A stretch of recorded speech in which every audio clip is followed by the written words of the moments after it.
Hey friends, welcome back. My name is Anna, aka Brookwillow, and today is going to be a making podcast as opposed to a knitting podcast.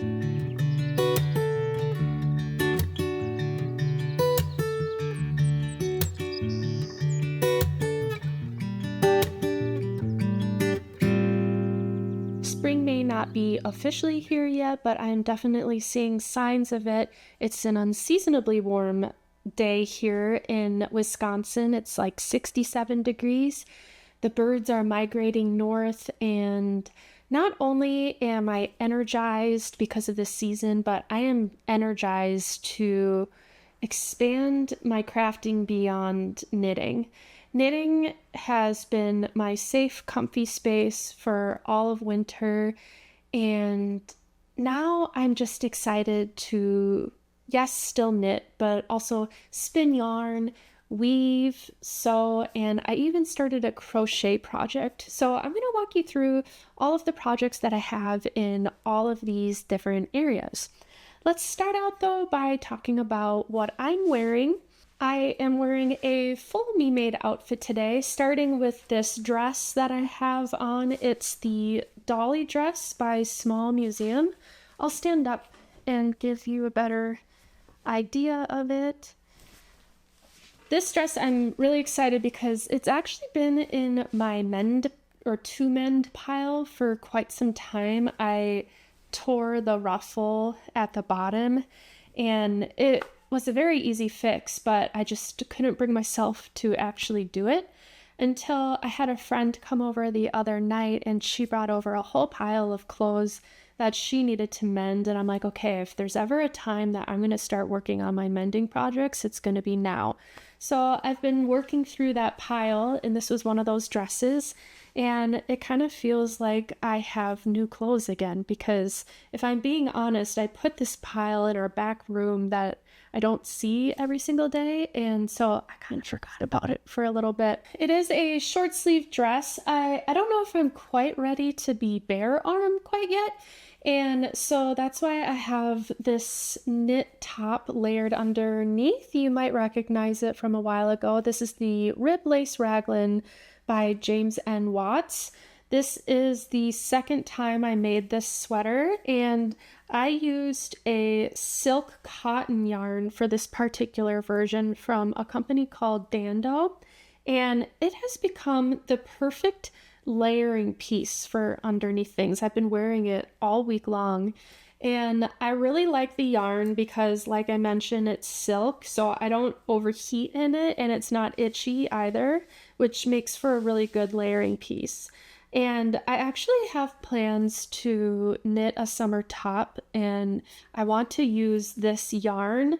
So I'm thinking about ordering some more of it in like a wine berry color. And then, of course, I may have wore this my last podcast, but this is my bandana. It's a pattern that I designed myself, and actually I'm going to finally release that tutorial a week from the day that this goes out. So Saturday, the March 22nd, is when that video tutorial, which is free on YouTube, will go live.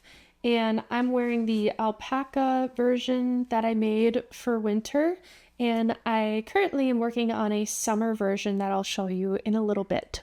My only finished object this week is a sewn garment, which makes me so happy because I haven't sewn anything in I think about 6 months. This seems to happen every winter. I don't get in the mood. I wonder if it's because summer garments are a bit easier to sew than winter garments. They're not as heavy and they don't require quite as much fabric. Or again, all I want to do is just knit in the winter, and that's okay. But I think I finally broke through that last night when I said enough's enough. I'm going to make a pair of pants out of some fabric that I bought last spring, which I was planning to make a pair of pants out of. So a year late, but I'm happy that they're done nonetheless. Here is the pants that I made. These are the berry woven pants by Style Arc. These are a pretty popular pattern in the sewing and knitting community. I think a lot of people have made this pair of pants, and I was a little late to the game, but I'm happy to be here because I love these pants. I love the way they fit. I'm so happy with how they turned out, and I really like the fabric I made them in as well.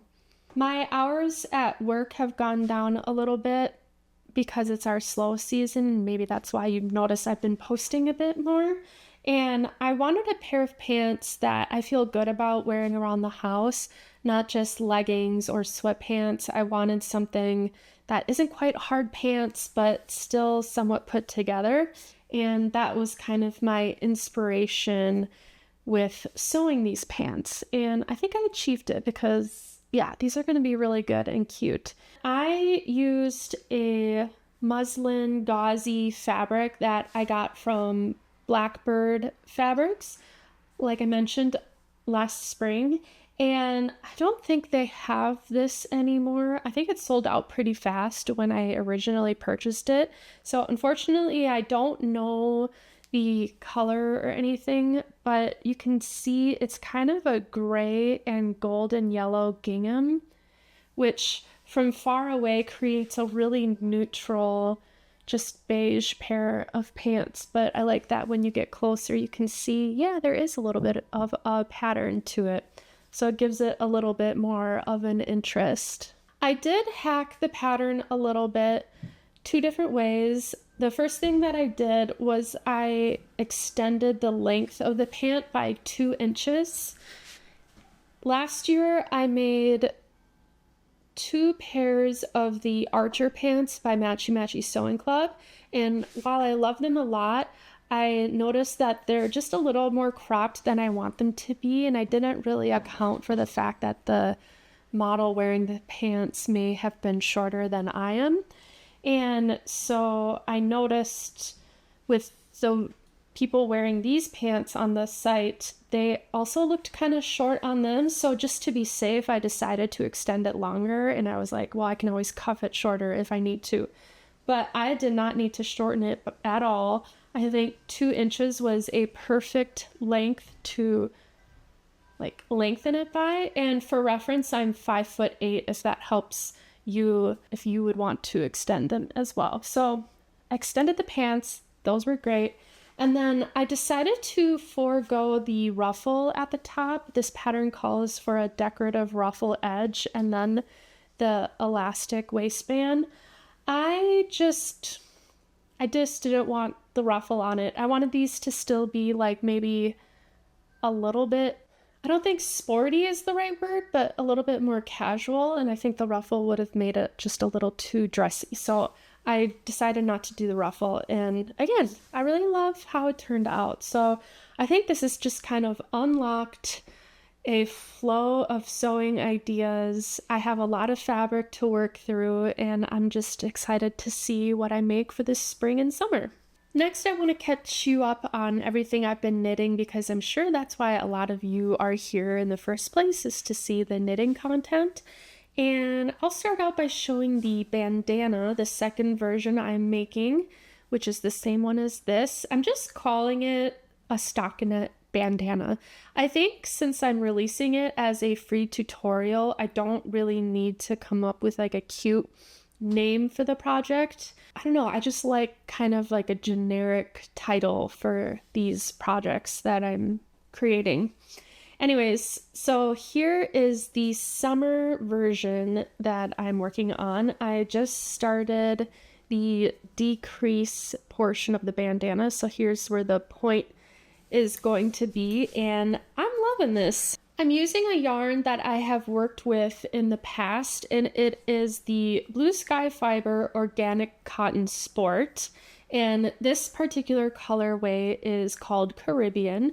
I've talked about in the last podcast my decision for using this color, and I'm still really happy with it. I just think it's a really bright pop of color that's a bit unexpected, at least for me.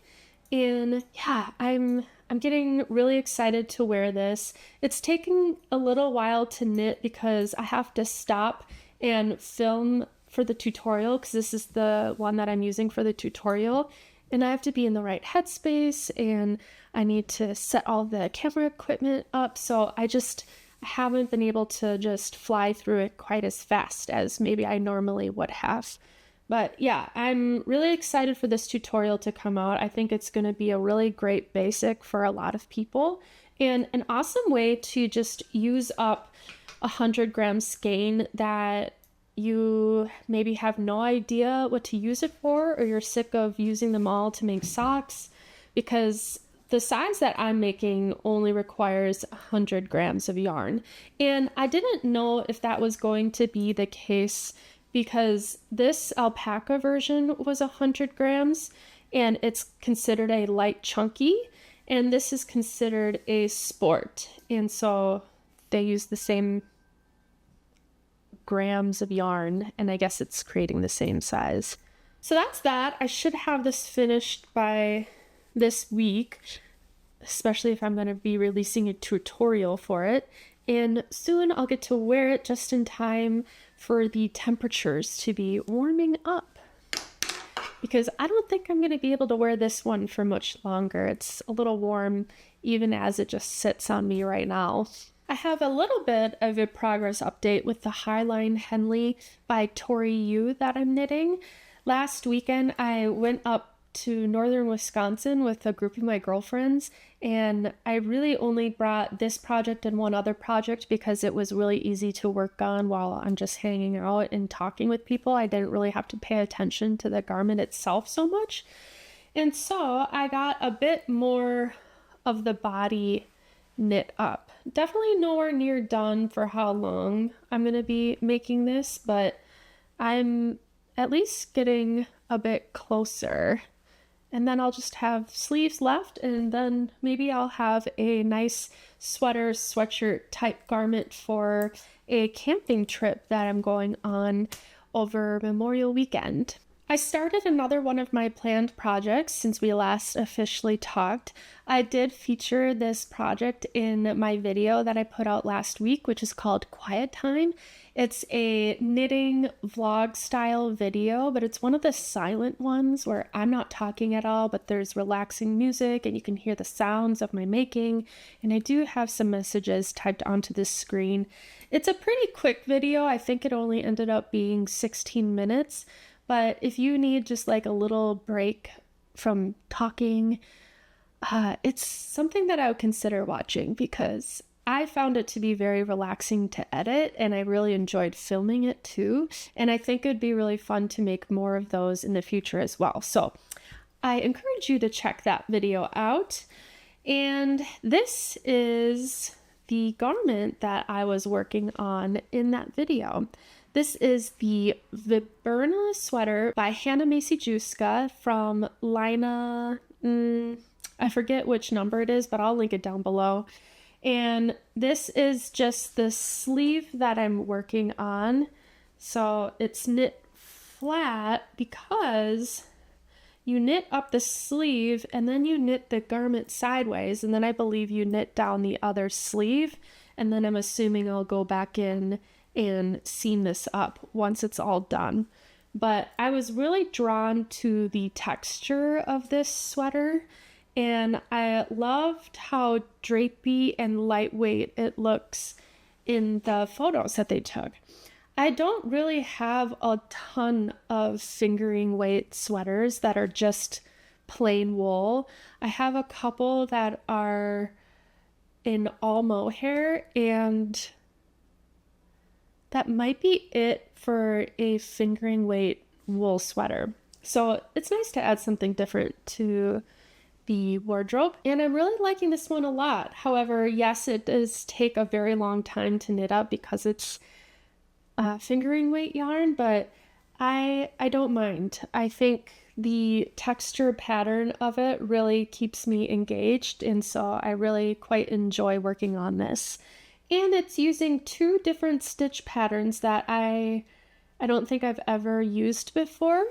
The first one down here, this is the rice stitch pattern, and then it's separated by these darter stitch rows, and then it transitions into a slip stitch as well.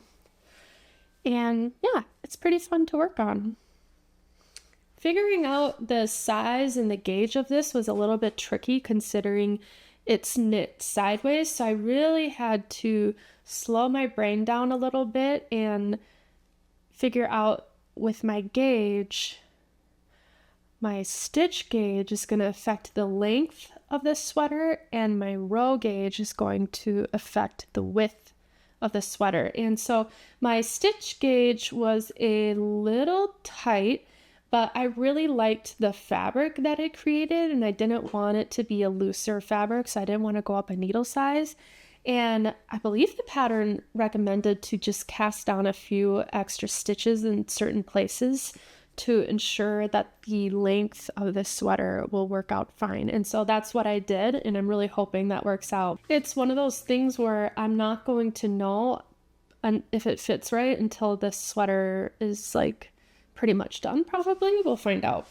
But this is how far I'm at. I think I might be getting somewhat close to finishing the first sleeve. And yeah. My goal is to have this done in April because it's another project that I'm working with Bluesky Fiber on. This year they are focusing on one of their yarns per month throughout the whole year. And the yarn that I'm using, which is the Woodstock Light, is the April featured yarn. So the goal is to have this done in April so I can show it off, but I really got to get going on it because there's quite a bit left to knit on this, and I feel like April's gonna come here before we even know it. There's another project that I have been working on, but I can't show it because it's a secret test knit, and it is due mid-April, so that's also one that I have to get going on, but it uses slightly thicker yarn and it's a slightly smaller project, I can say that. And I'll just show you the yarn that I'm using because I think the color is beautiful and it's been kind of a unique yarn to work with. It is the Cautiva by Wool Dreamers. So there's a label, and you can see that it's kind of a soft green. I really like it. It's just 100% local wool. I don't know what kind of wool it is, but it's a little different than other yarn that I've worked with. It's a bit downy. I don't know if I'll be able to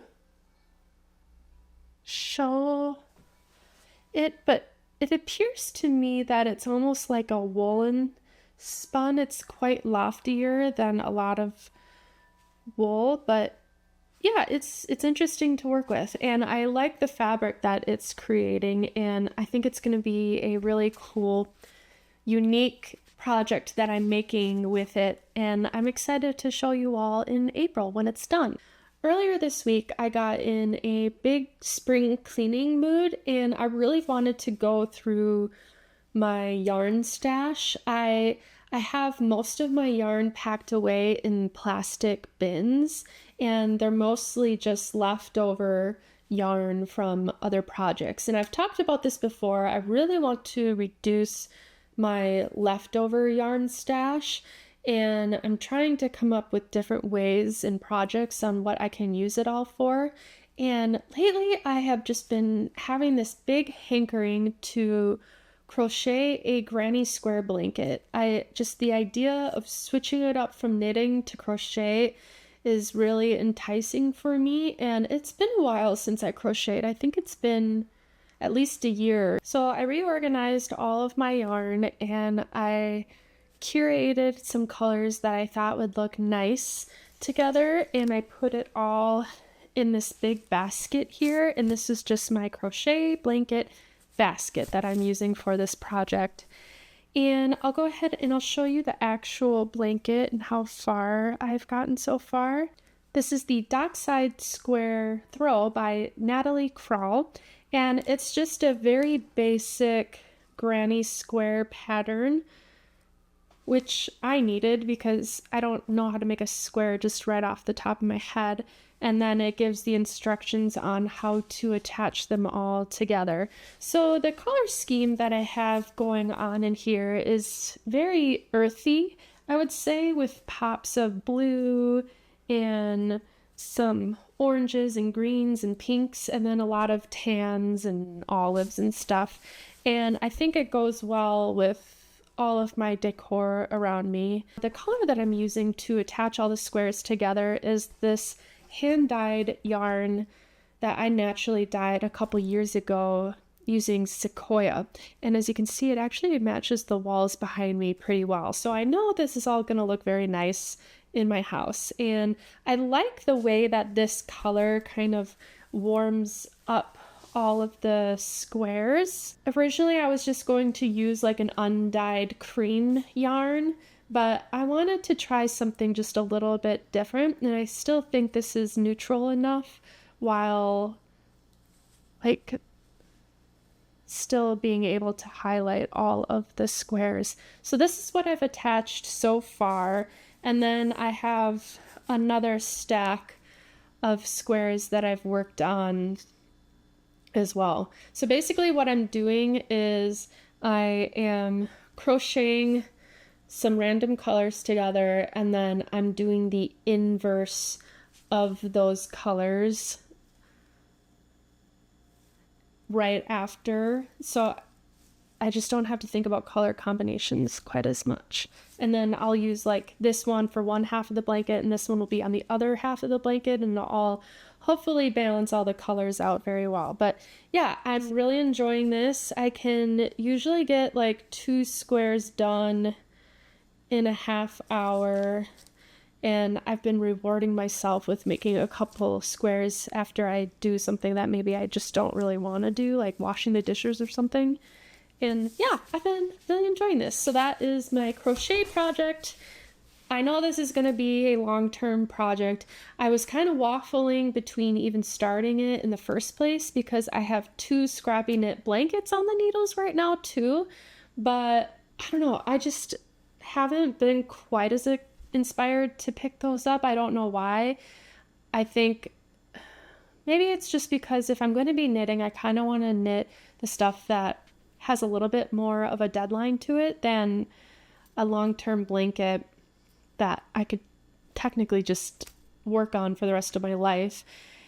But I really do want to get some of this yarn out, and I would really love a blanket. And the nice thing about crochet is it's a lot faster than knitting, in my experience at least. And yeah, I'm getting the joy out of it that I wanted from it. So I finally allowed myself to cast on a 3rd scrappy blanket. Again, if you watched the quiet time video that I put out last week, you would have seen the weaving project that I was working on, and it's still considered a WIP, but I do officially have it off of the loom as of this morning. I was very motivated to finish it because there's a couple different projects on this one particular piece of cloth that I just kind of want to move forward with.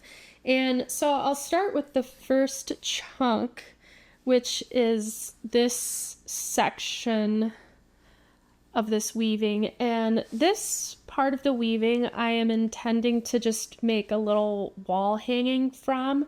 I have a lot of pictures in my living room, but I like to have a variety, like mixed media of sorts, for decoration throughout. And so I realized I think my walls need a little bit of textile on them, so that's what I'm using this for. And I'm planning on putting just like a dowel rod through these loops at the top. I'm definitely going to clean them up a bit more. And then I'm going to take all of my leftover warp scraps and maybe make a little fringe at the bottom. I'm not 100% sure yet, but I'll play around with it a little bit. It's a little hard to see the pattern that the weaving made with these 2 colors together, but I don't really mind it because I really like the color and the texture of it. The The green and golden tone yarn is actually some of my first hand spun that I ever made.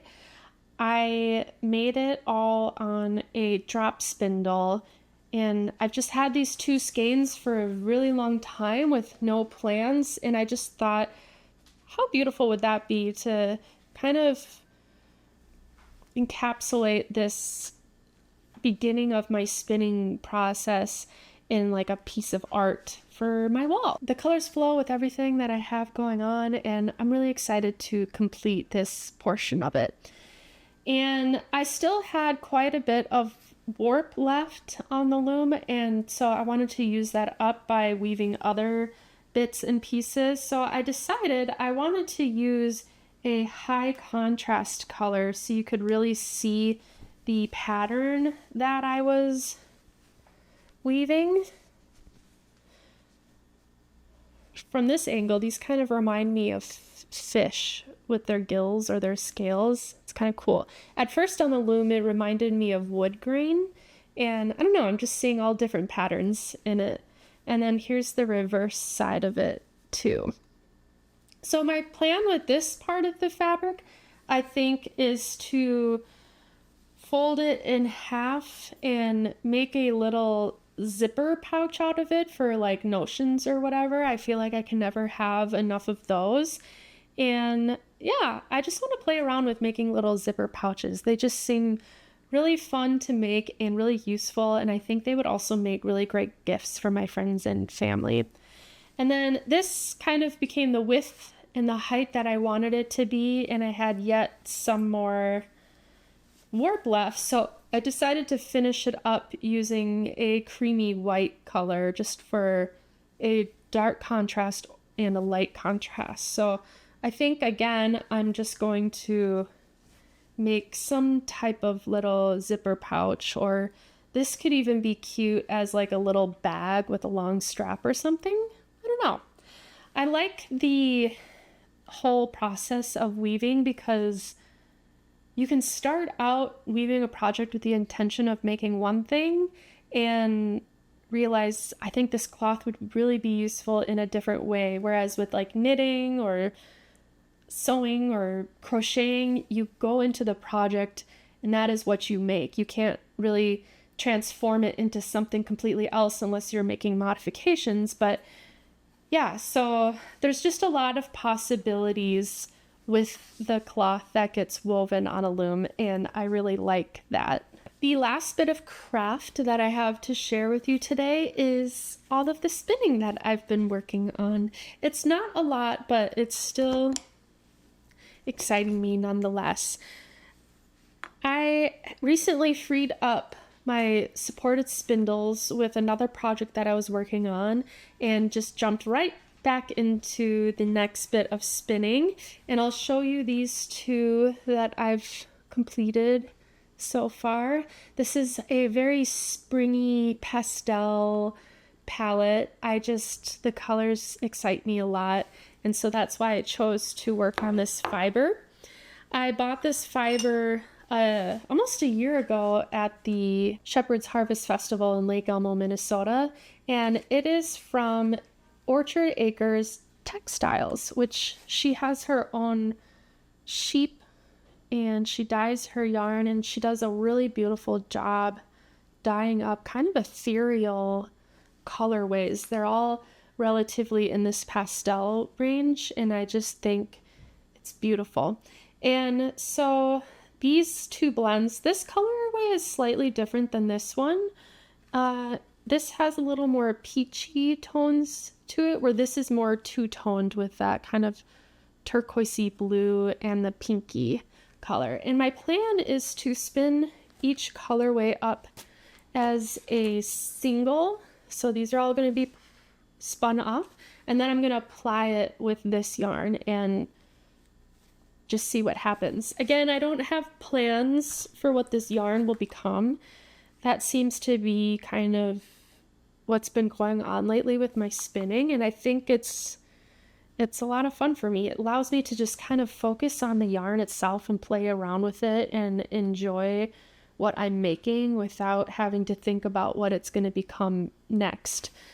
And so yeah, I'm spinning these up on my supported spindle, but I did recently purchase a Turkish spindle. This is a spindle that I have been wanting to try out for a very long time because I just think they're so aesthetically pleasing. And so I finally got one. I really don't know what took me so long to get it, but it's here. And so this is how far. Ignore this fiber. I want to show the turtle. You can kind of get an idea of how much I've spun up. I just think wrapping the yarn around the spindle is so fun and mindful, and I think it looks really pretty, especially when using some color changing yarn. And so this is just the first time I've been working on it, and I love it. I just keep picking it up when I have like 10 minutes to spare and I'm just walking around the house, because since this acts kind of like a drop spindle, you really want to have as much length as you can get out of spinning it. So you certainly can do it while sitting down in a chair, but I can't be quite as loungy or lazy as if I was doing a supported spindle. So yeah, I just kind of walk around while I'm waiting for water to boil or who knows, and I just get a little bit of spinning in every once in a while. And how cool does that look? I literally get kind of hypnotized watching it spin up. I love it so much. The cool thing about the Turkish spindle too is you don't really need to collect quite as many as you would a supported spindle, unless you want to. It's because it's so much easier to get the yarn actually off the spindle. All you do is slide the whole thing off, and then you pull the little legs out, and you have a center pole ball ready to go. Whereas with the supported spindles, I have to wind it all up on bobbins, on like weaving bobbins, and then store it on those bobbins until I'm ready to spin them up. And they just kind of take up space on bobbins. Don't get me wrong, I'm not like bashing that, because I absolutely love supported spindle, but that's kind of the reason why I accumulate more supported spindles, because they act as storage bobbins in a way, whereas this I can take it off immediately and easily, and it's in a compact little ball once it's all done. But I wouldn't be surprised if I ended up purchasing more Turkish spindles in the future too.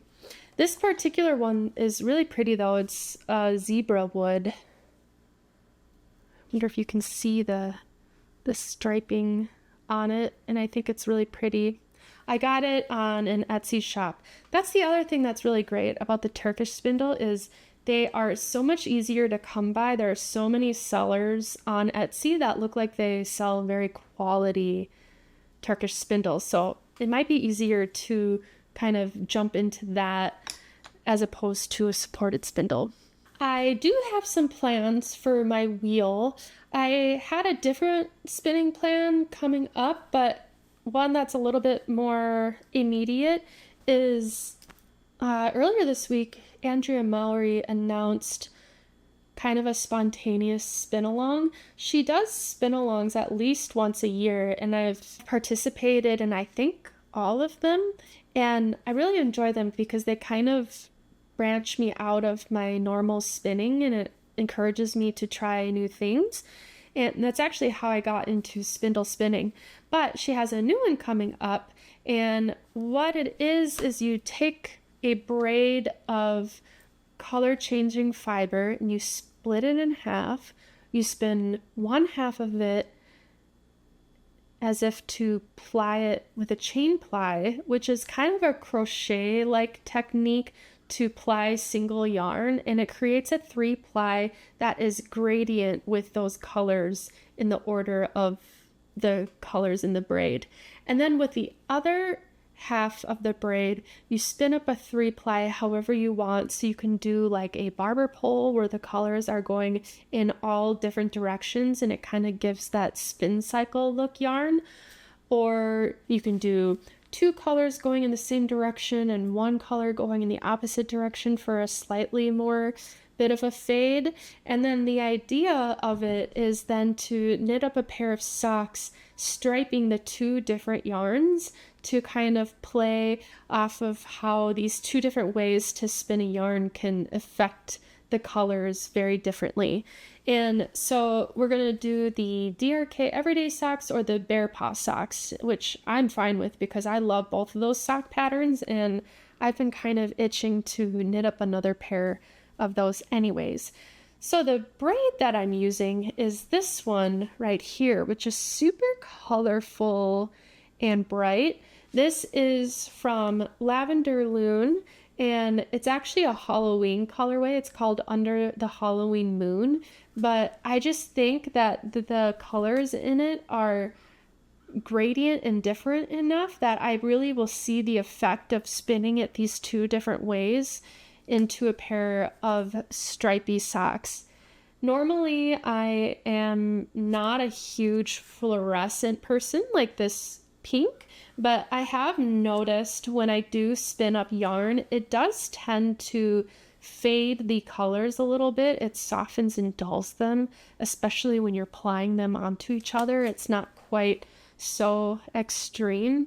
But at the end of the day, they're going to be socks on my feet, so if they're not really matching everything that I wear normally, it's not that big of a deal. I'm really just excited to spin up these colors because I think it's going to be a lot of fun to see how just these all spin up. So that's my next spinning plan for the wheel, and I'm really looking forward to it. I think I'm going to start it this weekend. That's pretty much everything that I've been working on these past couple of weeks. Now that the weather is warming up, I'm starting to plan out what I want to garden and some yard projects that we want to get done here. I mentioned that I went up north last weekend and it was a beautiful getaway with my girlfriends, and we did some hiking and it was super warm, so we just were outside most of the time, had an outdoor fire, got a lot of knitting done. It was a glorious time. And yeah, this weekend it's good to be home and just kind of work on things around the house. I recently started the latest season of The White Lotus, which I know I'm a little bit behind on, but it's a series that I really enjoy, and I feel like it feels like I'm on a little bit of a vacation watching it. So that's something that I've been watching this week and have been enjoying. Let me know what is exciting you about this spring. I know it's a time where the world kind of wakes up and we all get re-energized, and I think that's something we really need as a society, and I'm looking forward to it. I'm looking forward to warm summer weather. I definitely think I'm ready for it. Anyways, I hope you enjoy this video. Please give it a thumbs up if you do. If you're new here, welcome. Please consider subscribing and you won't miss out on any future content. And I hope you have a good rest of your week, and we will chat next time. Bye!